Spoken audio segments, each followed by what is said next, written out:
right? So because I cannot see all the names here, what I'm seeing my screen, I'm going to ask. Nachimuthu Abhishek, profile picture is good. Maybe we can start. Uh, what you think is common problem in ENT? One common problem we are doing the posting here. Nachimuthu Abhishek. Yes, doctor. What is uh, ENT disease is very common during the posting? Doctor, ear block. Ear block, right? Ear block is symptom wise. Ear block is right. Okay. So you talk about ear block. So maybe what are the causes of ear blockage? Right. So he said his ear blockage. He often see ear blockage. So what are the common causes of ear blockage? Maybe external ear, maybe in the ear, sorry, middle ear or in the ear, 3 areas. External ear, if you see most of the time is there, wax, right? Wax is the problem most of the time. Wax is blocking the ear. Usually this is aggravated during swimming, and when they use cotton bud, they tend to push the wax inside and block the ear. Another blockage may be reason is arteries external, arteries bacterial, fungal automycosis is also another area of ear blockage. Of course, other things like osteomas, uh, tumors may happen. Middle ear, it may be because of effusion is a common problem. It's medial effusion or acute the most common cause of blockage in the ear. Of course, they may have perforation in the ear, also they may have ear blockage. Right? So you have patient present with the ear blockage, you should have some clear differential diagnosis. Okay. Nurin Jasliana, Yes, doctor. what do you think is a common problem in ENT during the Uh, posting?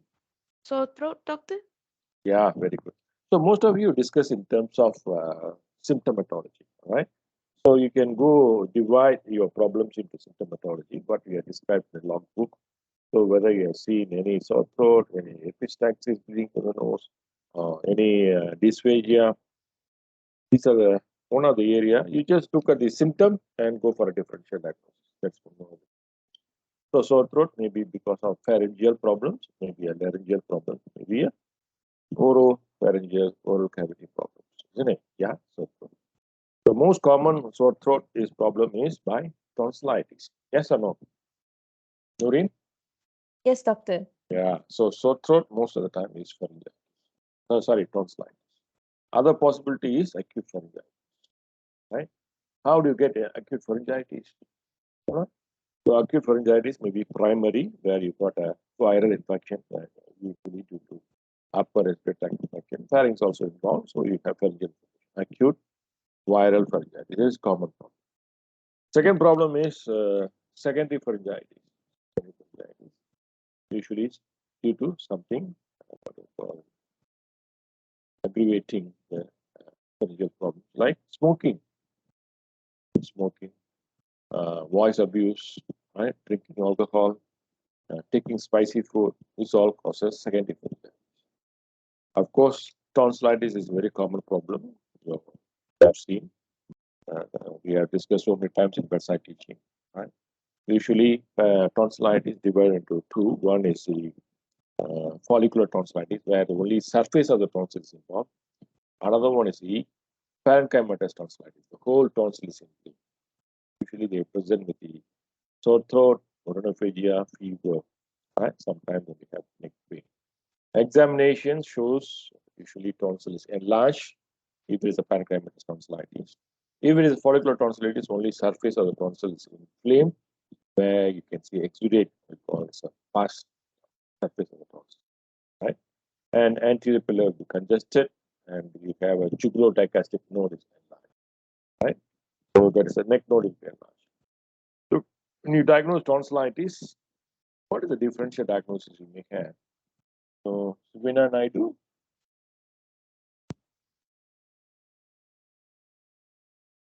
Yes, Prof. yeah, what are the differential diagnosis when the patient have acute tonsillitis?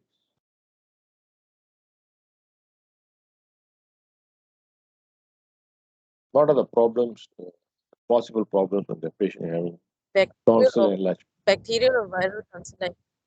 Right? Anything else?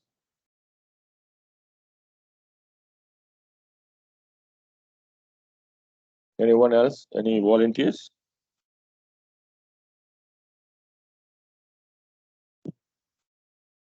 Maybe Nabi? diphtheria, Prof. Yeah, very good. Diphtheria, good. Anyone else? Can it be peritonsillar abscess? Yeah, good. Anything else? Yes, revision. Basically, we all learn in the bedside teaching. So many times I told you.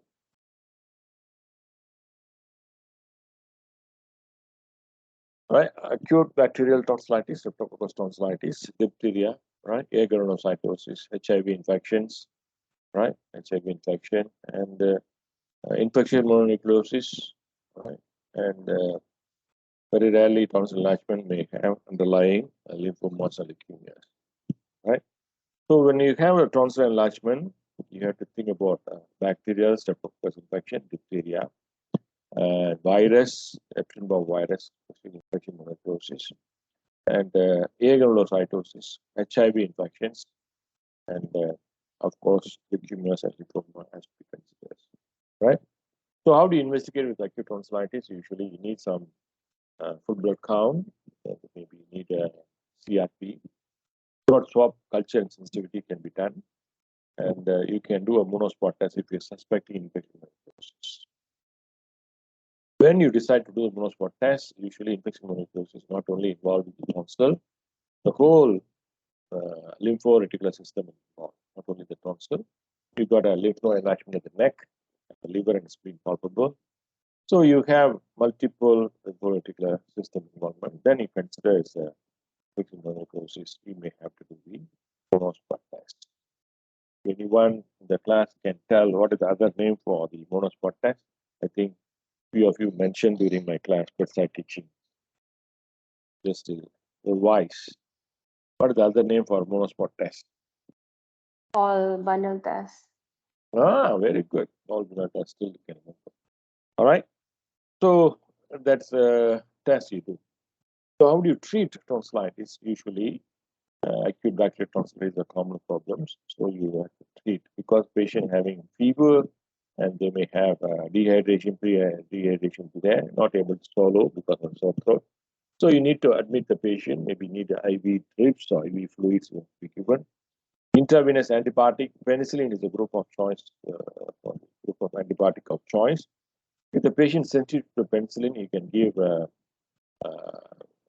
erythromycin or azithromycin, right? So we can give other group of antibiotic, analgesic and antiseptic, but that's how you treat. So when you decide to operate a tonsil, is usually when the patient is having a recurrent problem. So if you have 4 attacks per year, or maybe more frequent attacks, maybe 6 attacks for 2 years, then you consider for tonsillectomy. Right. So other indications will be apart from recurrent tonsil abscess, another indication. Malignancy, of course, is an absolute indication. You have to remove the tonsil. And obstructive sleep apnea is a relative indication. So one is absolute indication, another one is relative indication. Absolute, you have to do it, whether you like it or not, that is against the one. Another one is relative, depends. In some places they say 4 times, other places they say 6 times. So you go with the patient's symptoms and how far it is disturbing their life. Obstructive sleep apnea, yes, because it's not absolute, because you have other option of treating obstructive sleep apnea, like a CPAP machine is there. So the patient can choose what he wants to do. Peritonsil abscess is another indication where the abscess is already a complication of tonsillitis. So you have to consider tonsillectomy if it is more than one attack of peritonsil. Sometimes we do tonsillectomy because to approach deeper structures like elongated styla process, glosopharyngeal neuralgia, tumors, you may have to do the tonsil surgery to reach the glosopharyngeal nerve and elongated styla process. Okay. So you learn something about sore throat, you have to learn everything about the tonsil. Very common problem. So what I told you, the examination will be tested on the common ENT problems. So far, we have seen 2 topics: ear blockage and the sore throat. Of course, other things are there in the throat. So you go by one by one. You want is a throat. Obviously, it's a tonsil is a main problem. Other possible common problem would be TBL topic, hoarseness. Right? Hoarseness is another important topic to revise. So, when the patient having hoarseness, the possible differential diagnosis. We have congenital, acquired maybe traumatic. Traumatic intubation may cause change in voice. When the patient go for a GA, if the anesthetic is not careful, they may injure the vocal cord, they may have hoarseness. They may dislocate the cricoid or joint. So they may have hoarseness. Right? So trauma and steering wheel injury may met with the accident, car accident, the steering wheel injure the neck, you may have hoarseness. So traumatic injury and inflammation, acute bacterial laryngitis, tuberculosis, chronic laryngitis, right? This all may cause us a change in voice. Other reason for the change in voice may be tumors, cancer, papillomas, venereal papillomas, carcinomas, common cause of. Apart from that, you have to rule out thyroid diseases. So sometimes myxedema may cause us the hoarseness. Agree or not? Myxedema can cause hoarseness. Anyone who did the hoarseness TBL can reply. Myxedema can cause hoarseness, true or false? Satya Parmal.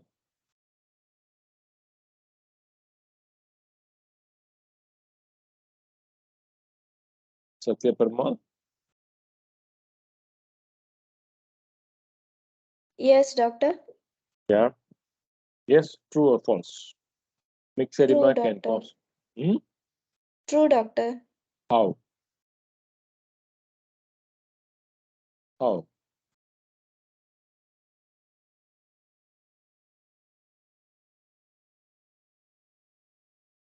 Aizatul, Aisha. Yes, doctor. Is it by suppressing the nerve? Suppressing the nerve, not really. Doctor, is It, it thickening of the mucous membrane? yes, it's the edema because the thing itself, the name itself, mixed edema, right? Edema of the vocal cord, mixed edema. The edema of the vocal cord causes the. So you have to explore the differential diagnosis of hoarseness. So how to investigate a disease of hoarseness? You may have to examine the larynx using a laryngoscopy. See any nodule, any polyp, any cancer, whether vocal cord is moving or not, you have to examine the larynx. And of course, investigation should include your hematological investigation, radiology. Hematology, what are the hematology investigation may be necessary for hoarseness? Of course, the main thing is you have to rule out infection, food blood count, very important. You have to rule out tuberculosis, you may have to do the ESR, CRP. And you have to do thyroid function test, which is very essential to rule out any hypothyroidism. Most of the time, hypothyroidism causes. Radiological, you may have to do chest X-ray to rule out tuberculosis. X-ray neck may be helpful if it's any tumor, right? And of course, other tuberculosis to rule out, you have to do the mantle, put an AFB, everything has to be done. Treatment of the hoarseness depends upon the etiology. If it is a teacher, come with the hoarseness, you have to think of vocal cord nodule. So how do you treat vocal cord nodule? Case scenario of 35 years old teacher, come with hoarseness, on examination, see the nodule and anterior one-third, posterior two-third of vocal cord. So your diagnosis is a bilateral vocal cord nodule. How we are going to treat? We are going to treat. Bhishma. Bhishma. Yes, doctor. For treatment, for vocal cord nodule, I don't think there is any treatment other than advising the patient to avoid overusing their vocal cords, maybe yelling, screaming, But What is as this? for pharmacological management, I'm not sure if there is actually. So basically, when you have an audio specialist, then it's good to say that voice rest. Voice rest is important, right? Rest of voice, the edema may subside. And of course, you have to refer to speech therapy. Yeah? Speech therapy. You all went through the speech therapy posting. So maybe the function of speech therapy is to ask them to relax your neck muscles. Right? Basically, they teach you how to breathe in, breathe out, and relax the muscles of the vocal cord and the neck muscles. How to relax. So speech therapy and voice rest is the mainstay of treatment in vocal cord nodule. Sometimes we do surgery to remove the nodule. We call endolaryngal procedure. Right. So we have seen two common problems. One is the tonsillitis. Another one is hoarseness of the voice. Okay. And other than that, in the throat, cancer. Of course, cancer is another common problem. CA larynx. Right. CA larynx is another common problem.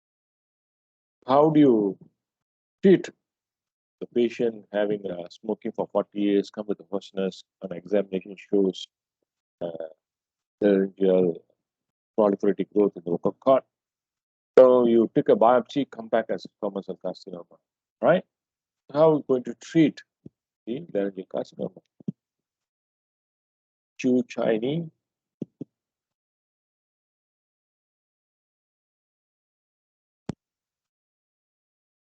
Chu Chinese. Chu Yi Ping.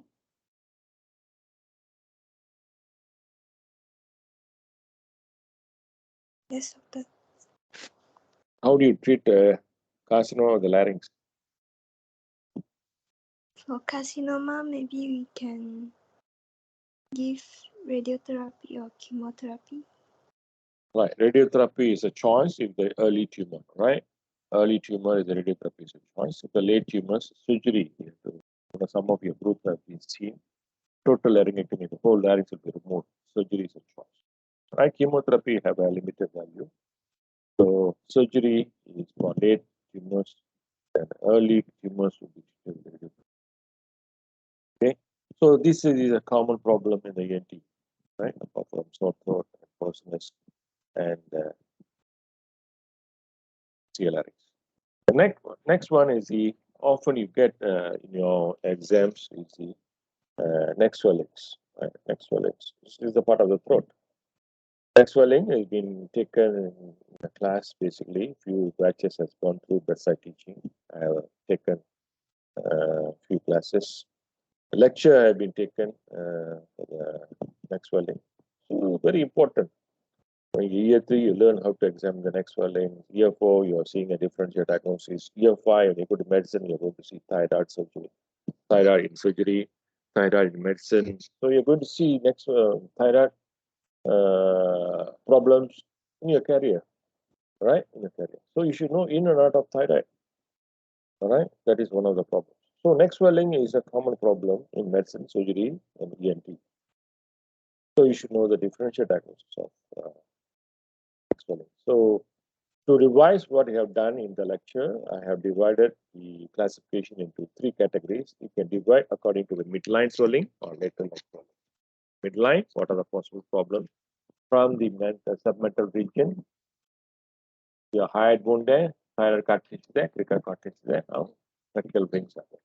So you have a thyroid isthmus also there. So thyroid gland also here. So anything in the midline, if a midline swelling, it may be lymph nodes, it may be a thyroid isthmus, it may be a what's called chondromas in the thyroid cartilage, thymoma down there. So maybe arch of aorta may be coming to the neck, the midline. So you should be careful when you're operating. Maybe arch of aorta. Another possible way of classification is lateral neck swelling. So you have to think what are the possible problems with the lateral neck swelling. Lymph nodes, have vessels, artery, jugular vein, lymphatic channels, sternocleidomastoid muscle is there. You have skin swelling, subcutaneous tissue, lipoma. So this is one own way of classification. Another way of classification of neck swelling will be pathological classification. Is it from birth? congenital, hemangioma, lymphangiomas. If it's acquired, is it traumatic? Hematomas. After accident, you got swelling in the neck, it may be hematoma, bleeding from somewhere else, cause of hematoma. And inflammatory, it may be acute or chronic inflammation, which causes the neck swelling. Acute inflammatory lymphatic swellings will be there, lymphadenitis. Chronic lymphadenitis can also tuberculosis that can happen. And sarcoidosis can cause the neck swelling. Of course, the last one is the tumors, neoplastic diseases, where you have benign and malignant, you have a carotid body tumors, branchial cysts, all these things may be benign swellings. Of course, carcinomas will be metastatic carcinomas or leukemias and lymphomas may present in the neck. So this is another way of classification. The third way of classification is according to the anatomical problems. So is it the swelling is from the skin? Is it from the subcutaneous tissue? Is it deep into the neck, like vessels, nerves, and muscle or not, bone or not? So you can think along that line also. Skin swelling, the basis is dermoid cyst, subcutaneous tissue, lipoma, and the vessels, maybe a carotid body tumor, lymphatics, maybe a leukemia, lymphomas, lymphadenitis, nerves, maybe schwannomas. So you have some sort of anatomical terms there. What are the tumors can come from that structure? So you can easily write the exam. What are the possible differential diagnosis? Right? That is a common problem. Then we go to the nose. Any questions? Any questions? Daniel Hakim?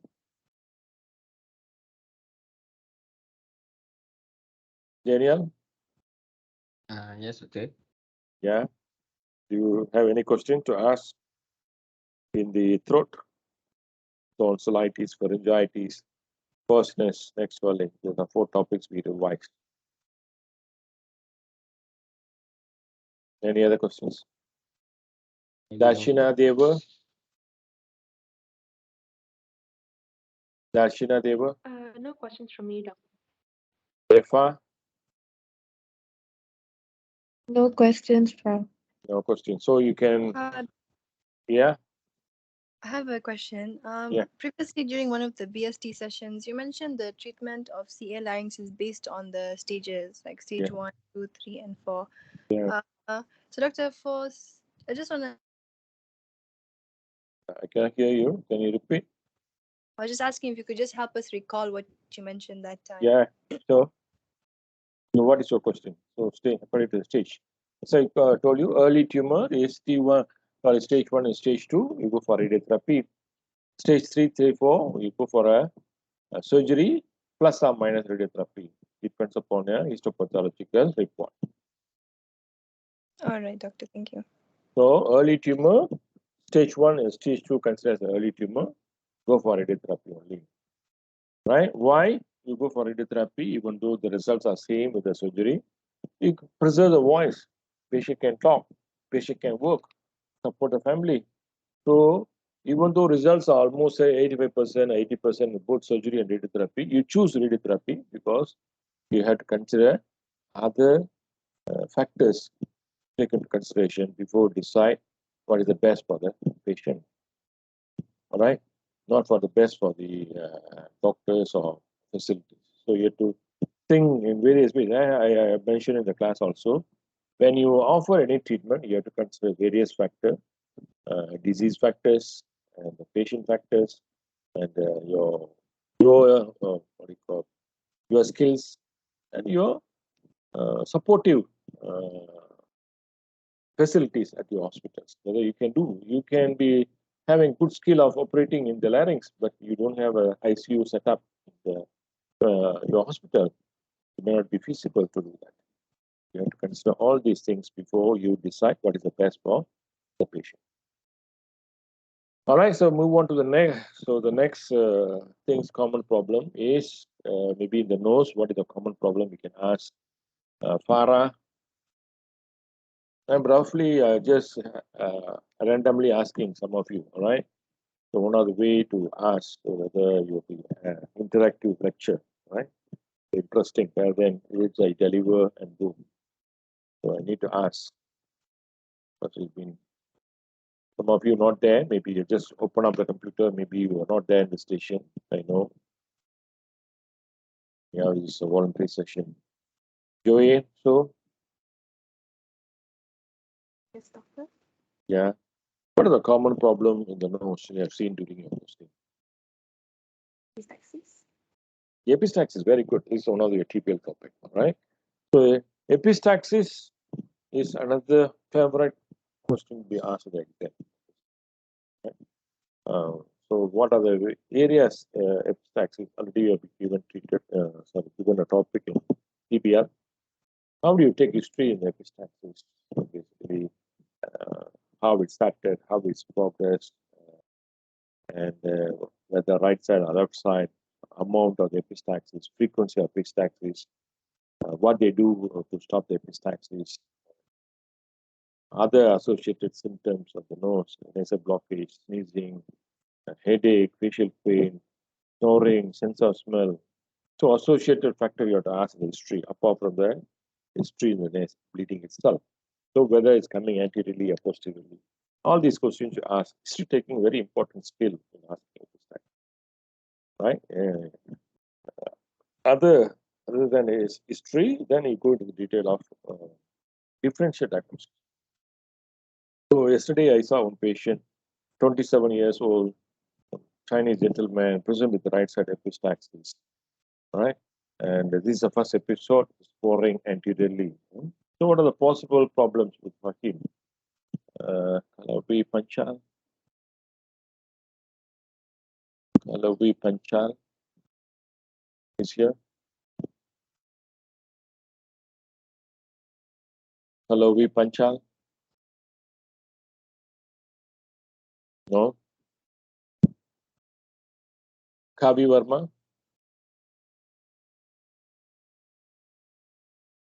Kavi Verma.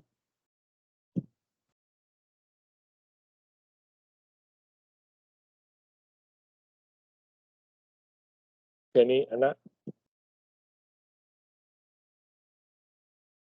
So the leader has nicely listed all the names, but I don't know how many of you are online, right? So which there's no response currently. Three people I called. Yeah. Hello.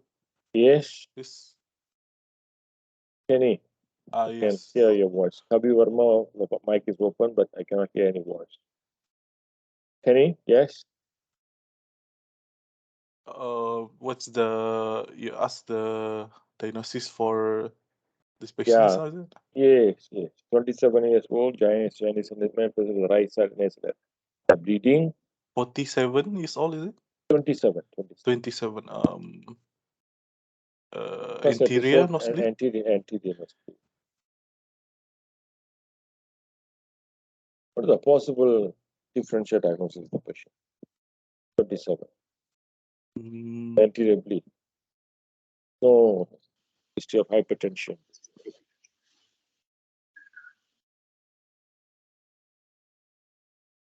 Can it be due to trauma? Yeah, very good. Trauma. So actually, he used his fingernail to pick the nose and develop epistaxis after that. So traumatic, right? Traumatic.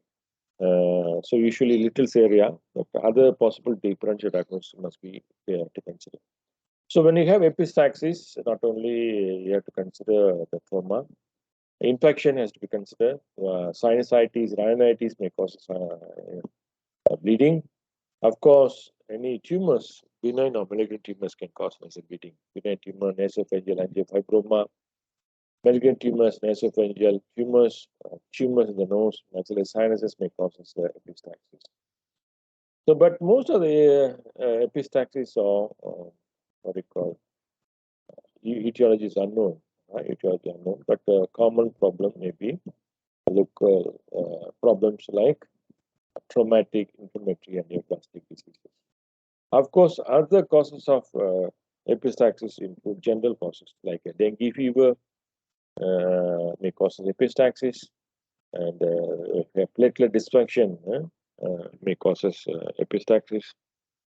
So you have to consider congestive cardiac failure may cause epistaxis. Renal failure may cause epistaxis. So other general causes of epistaxis also has to be considered if you're having a diagnosis. So how do you treat epistaxis? Go to the next. The patient come with the epistaxis. How are you going to Divya Sridharan?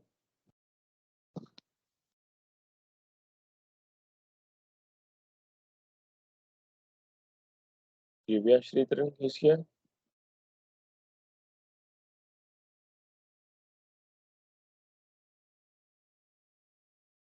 No?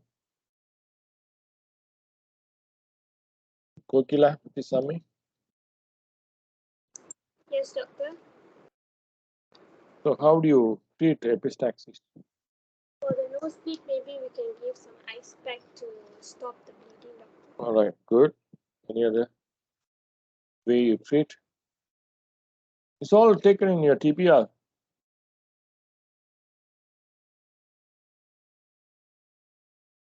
So, Logorubini, Yes, doctor. how do you treat epistaxis? Nasal packing. Very good. Anterior nasal packing or posterior nasal packing, right? Depends upon where is the teeth. So you have to pack the nose, right? You pack the nose, the anterior or posterior, you have to pack the nose. Apart from considering or epistaxis management nasal packing, you have to consider the patient is bleeding in the A&E. You have to take a measure to general measures you have to take in, right? The patient may have tachycardia, patient may be anxiety, so you may have to pull down the patient, right? So maybe you have to start IV fluids. You may have to take a blood for group and cross match, see the hemoglobin level. If necessary, you have to transfuse the blood, and you have to pack the nose, call the ENT for help, right? Then the ENT may do a cauterization or ligation of vessels, whatever thing they can. So at least as a house officer, you should secure the bleeding by packing the nose. The meanwhile, start IV fluids, take a blood for group and cross match and FBC, and if necessary, transfuse. And if the patient having tachycardia and tachypnea, you may have to start oxygen also. You may have, if the patient having some sort of infection history, fever there, maybe you have to start. So common problem is epistaxis. Any other problem? Doctor, I have Yeah. a question Yeah. regarding the management for epistaxis. In the textbook, other than nasal packing, it mentioned arterial ligation, embolization, and chemical cauterization. When is it necessary to use the others? Like, is it the first step always nasal packing? Yeah, first step is nasal packing, right? First step is nasal packing. That is the one can be done by anybody, all right? So even a HO can do it, nasal packing. Right? So you can take a ribbon gauze, soak with adrenaline if the age is not so high, if it's not 70, 80, in any age group, you can do adrenaline packing, nasal packing. Adrenaline help to shrink the vessels and block the bleeding. It can be done by HO, but you need a arterial ligation, you need the expertise, you need to have experience in exposing the artery. So what are the arteries to ligate? You may have to ligate the ethmoidal artery in between the eyes. We have to explore. Anterior posterior ethmoidal artery can do a ligation. Or another branch, the maxillary artery, you may have to open up the sinuses, posterior wall of the maxillary sinus and go and ligate the maxillary artery. And very rarely we explore the neck.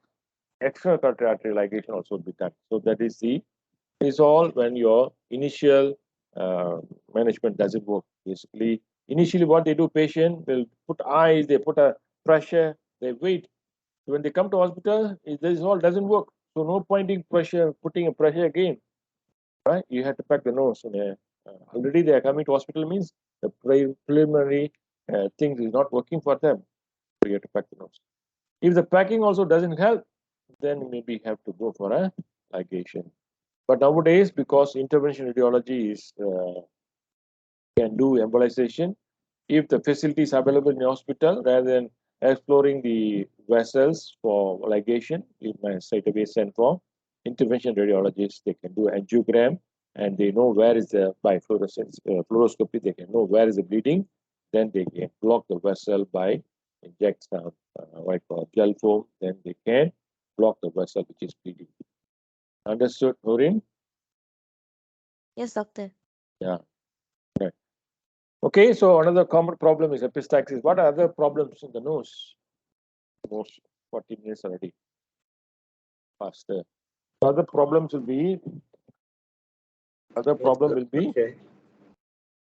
sinusitis, right? Sinusitis, allergic rhinitis is a common problem. You have to revise allergic rhinitis and sinusitis, right? So nasal polyps, common problem. Allergic rhinitis and your rhinitis, flu is common problem. Allergic rhinitis, sinusitis, nasal polyp, epistaxis. These are the 4 topics very important, right? Common problems.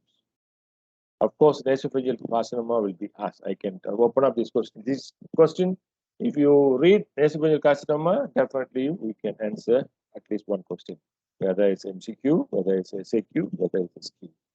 So nasopharyngeal carcinoma definitely will be asked in the exam. That's one question I can release. Other than that, I cannot tell anymore. Right? So these are the 4 topics you have to revise in the notes. So when you go to the ear, initially we talk about ear blockage. Problem will be ear discharge, your problems, ear discharge.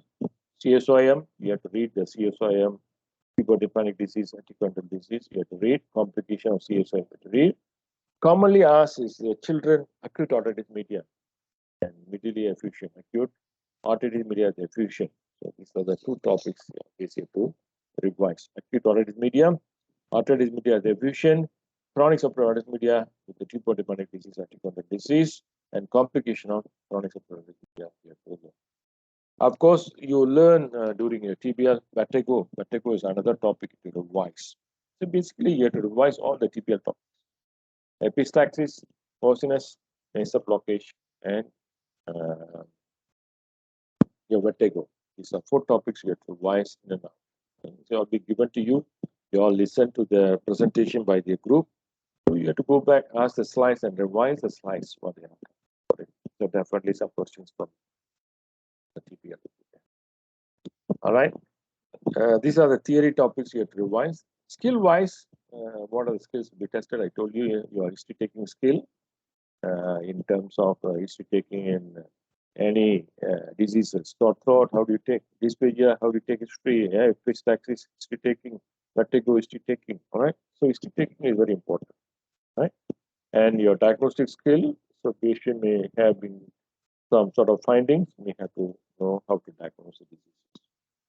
Of course, interpretation skill like audiogram, your uniform test, blood test, how to interpret, your thyroid function test, how to interpret. So like that, you have to, some of the investigations are commonly done, X-rays, right? X-rays, how to interpret the X-rays, you have to know. The final one is the management. So that's why I ask you, how do you manage your epistaxis, right? So that. How do you manage a sore throat, having tonsillitis problem? How do you manage an neck swelling with the neck abscesses there? So any abscesses between and even intravenous antibiotic, that's the way you have to answer. So your what do you call history taking skill, diagnostic skill, interpretation skill, and management skill. You have to revise common problems. Okay. Of course, the last one is attitude. You have to be on time to the examination hall. You wish always take care of your patient well, respect them, and at the same time, you respect your teachers. And how do you close your session? Say thank you to the patient. Appreciate what they have done during your 6 minutes with your session. So you have to appreciate them also. This all be taken into consideration for your professionalism and your attitude. Right, that's all from me. Any questions? Because actually revision sessions to find out what are the questions that are coming up. So I don't think I can tell you because it's not professional way of taking a revision class. So I don't think I can release what question will be asked. Only thing I can tell necessarily customer topic will be definitely be in the exam. Other than that, you have to find out what are the common problems. We already discussed by topic by topic. You have to revise this topic, definitely you cross the river. But how much you're going to get depends upon your overall reading. So whether you want to go for distinction, well and good, you have to read extra mile. Otherwise, a common problem you eat, definitely you cross the river. 60%, no problems. Okay, that's all from me. Any questions? Leader, who is the leader here? I cannot see suddenly. Doctor, I have a Yeah. question. How many stations we would have in OSPI for ENT? You're asking. This is I've been told you in the have been there in my first class briefing. Prof, yes, for the OSCEs. Yeah, I told you ASCII will be there, 2 stations will be there. I told you. That means you're not Yes, attended the doctor. briefing. Confirm. I just Two. wanted to confirm, doctor. Yeah, 2 from ENT, 2 from ophthalmology, 2 from anesthesia, 2 from radiology. So total 8 station from specialty posting, and remaining will be psychiatry. Okay, any other questions? Yeah. Doctor, are we Yeah. expected to understand or interpret CT scan of like paranasal sinus and neck ultrasound, those type of radiology imaging, or we are only expected to know how to interpret a neck neck X-ray? Good to know. Good to know. As I told you, some of you know will be better. So if you want to secure very good marks, so maybe you want to go for distinction or dean list, you may have to go extra mile to learn. But good to know. It's not a must know, but it's good to know. Any other question? Prof, I wanna ask, what's the difference between tympanogram and tympanometry, and when do we use each investigation? Tympanometry is a machine using to do the tympanogram. Tympanogram is a graph. Tympanometry is a procedure you're doing it to measure the middle ear pressure. Tympanogram like ECG, the ECG come out, that is the interpretation. All right. So tympanogram is the graph you form by doing a tympanometry. By doing a tympanogram, you measure the middle ear pressure. There are 3 curves are there. A curve is normal, is like this, and B curve is a flat. C curve is the shifted to the left side. So it's like this, it be shifted here, right? See, it's a history dysfunction. If it is flat, the tympanic membrane is not moving because of fluid inside. So B curve is fluid, C curve is history dysfunction, A is normal. The A itself, there are 2 curves, 3 curves there. A is normal one. Sometimes A is very small. We call as step radius, the fixation, autosclerosis. Sometimes the A is like this, where a disconnection, vascular discontinuity will be there, because after accident, if you do tympanogram, it will be like that. You don't touch, be separate, but it's the center.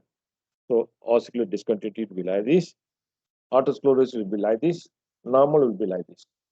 Eustachian tube will be, dysfunction will be like this. Fluid will be like this.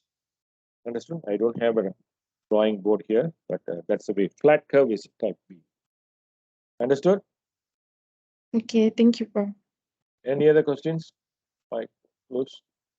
As the leader who asked to arrange this one, I want to say thank you to him. Can you open up your camera, please?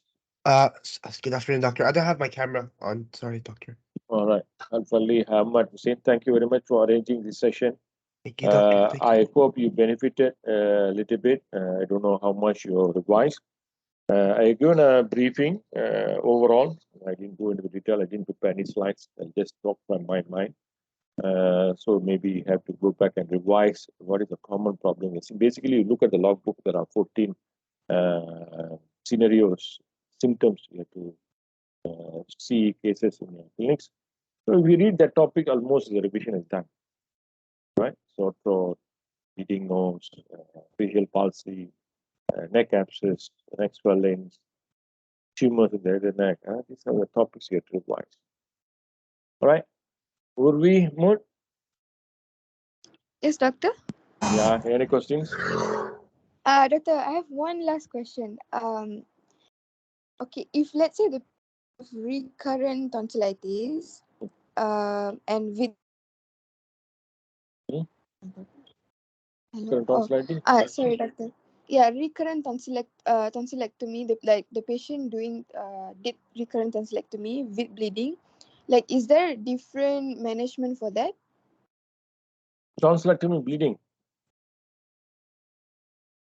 Yeah, tonsillectomy bleeding is how do you manage tonsillectomy bleeding? Like hypovolemic shock, right?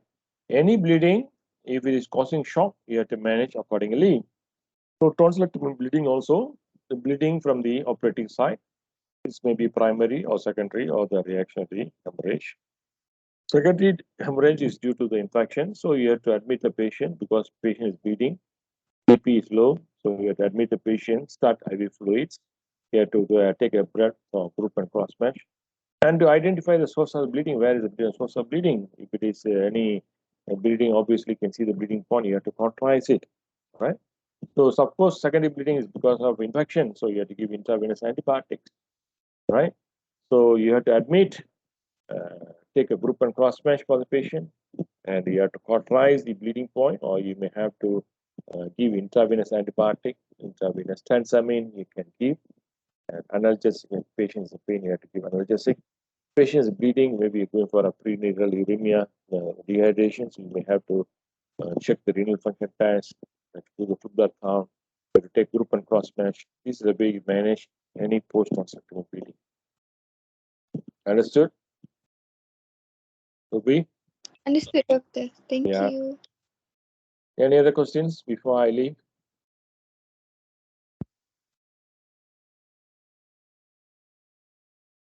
All right. Thank you very much for joining. I will see you on the 2nd February is the ENT ASCII, right? Of course, theory, I'll meet you the big hall, but individually, I'm going to meet you on 2nd February. Basically, it's done in 2 streams. Basically, I heard from your year 4 coordinator, there's 2 streams and currently be going on. Same standardized patients will be there. So, you there. So, myself and Halim definitely be there. We'll be asking one of the external examiner also be coming into the picture during this assessment section. So, definitely one hospital Putrajaya specialist will be coming in. All right. Thank you very much. Thank you, Doctor. Al-Fali, thank you for arranging this session. Thank you. Thank you very much, Doctor, for Thank you. Thank you, Prof. Thank you, Doctor. Thank you, Prof. Thank you, Prof. Thank you, Prof. Welcome. Yeah. Thank you, Prof. Thank you. Thank you. Thank you, Prof. Thank you, Prof.